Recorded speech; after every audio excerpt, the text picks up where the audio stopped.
First, there are people who are doing extraordinary work, who deserve our thanks. And when you see a healthcare worker on the way to work, when you see a grocer who's been working a double shift, trying to deal with the demand in these stores, when you see a pharmacist who's overwhelmed with the long lines, when you see a police officer, firefighter, who they're out there doing their job, they're opening doors, they don't know who's on the other side of the door, they're walking up to car windows. These are just extraordinary heroes. Ask yourself, would you do that? I mean, what kind of selflessness and courage? You talk about public service. What does public service mean? This is public service.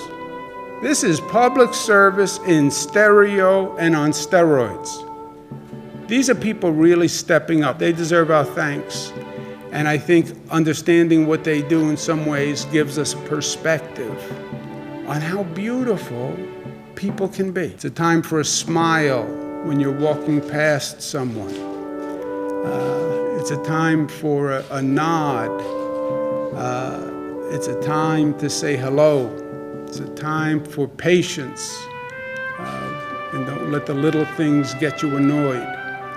That's New York at its best. But as a society, as a country, we've been blessed in that we haven't gone through something as disruptive as this.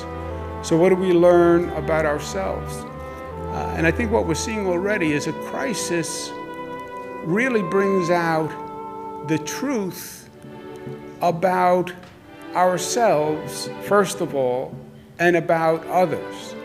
And you see people's strength and you see people's weaknesses. You see society's strengths and you see society's weaknesses. You see both the beauty and the vulnerabilities. Your actions can either save or endanger a life. So we are all first responders. What's going to happen? We're going to get through this. My last point is practice humanity. We don't talk about practicing humanity. But now, if ever there's a time to practice humanity, the time is now. The time is now to show some kindness, show some compassion to people, show some gentility, even as a New Yorker. Yeah, we can be tough. Yes, this is a dense environment. It can be a difficult environment. It can also be the most supportive, courageous community that you have ever seen.